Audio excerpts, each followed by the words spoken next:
I'm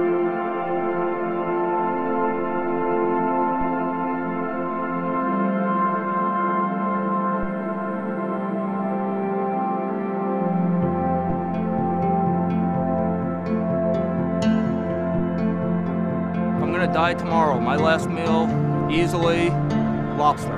My last meal would be baked macaroni and cheese because it tastes so good. 最後の食事はやっぱりお寿司ですね。My last meal would be edible underwear, worn by Mariah Carey. My last meal would be lasagna. Roast turkey, big one. Pork chops and potato latkes. Greek salad. Pizza, pasta, pepperoni pizza. It would be a juice. It would not be a meal. Because I would be too nervous to eat anyway. Scaramouille is basically a cassava with meat inside. If I was to die tomorrow, my last meal would be steak, beans, and rice. And the reason why I say that, because I don't want to die on an empty stomach.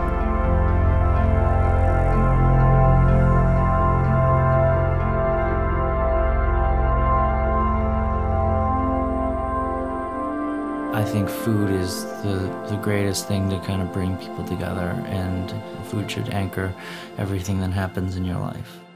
My name is Mike Lee, and this is Studio Feast.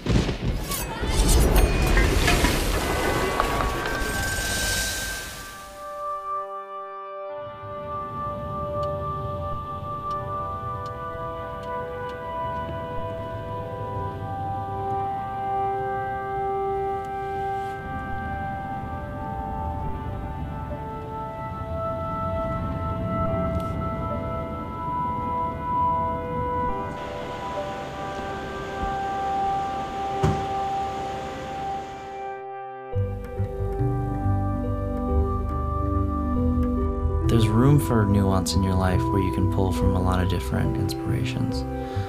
It's perfectly conceivable for someone to work a day job and in one thing and be really great at something else.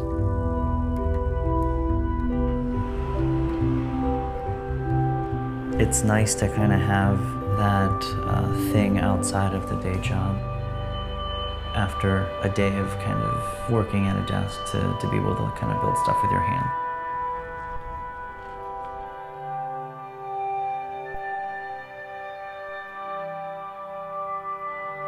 I never went to culinary school, and I learned how to cook just teaching myself. We're not professional chefs, so we have to figure things out on our own. I recognized at a very early age how you make food and suddenly people show up. And then when people show up, you get closer relationships with the people that are around you.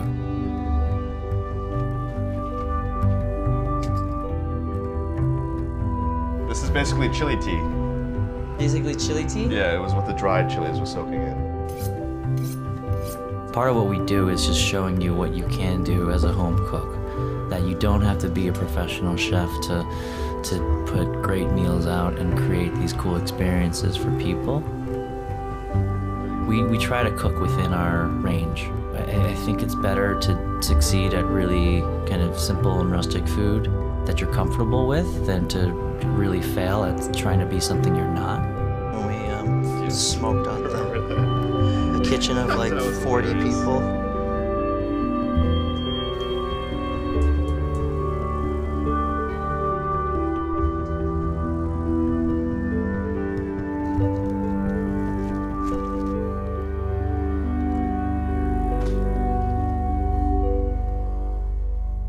My last meal would be a huge bowl of spaghetti bolognese. I think I'd have to pick guacamole.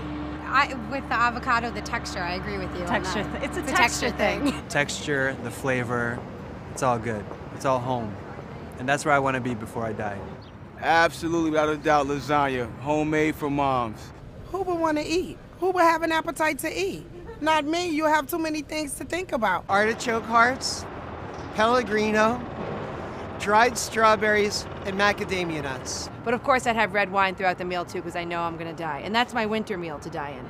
All the seafood you could eat, all the beer you could drink, and all the liquor. It would be everything.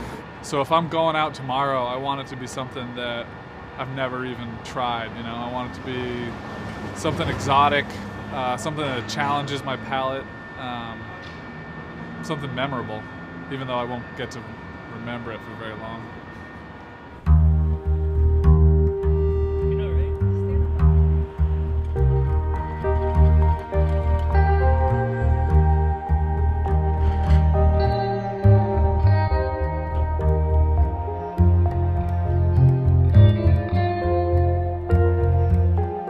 Studio Feast is a group that I founded. We throw pop-up dinner events and we try to kind of create new experiences with dining.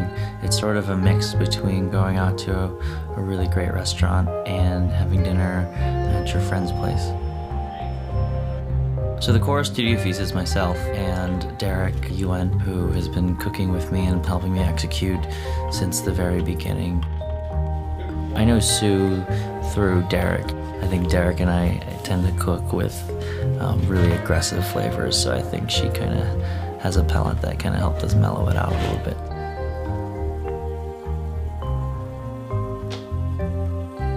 The last meal thing came from this small idea that I had 4 years ago. I wouldn't even call it an idea at the time of just adding this little form that said, "What's your last meal?" And then we were like, we should do a dinner based on all of these responses. And let's create original dishes based on the ingredients from the top 20. And that's how the first one happened.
It's pretty intimate in here, so I hope we all kind of walk out of here good friends and have some great food.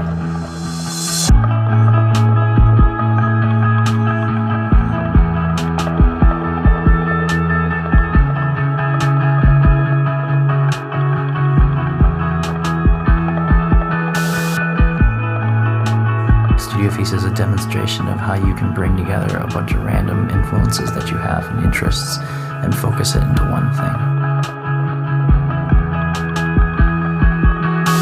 It's a cool thing, just the creative process, just to see it come alive and work.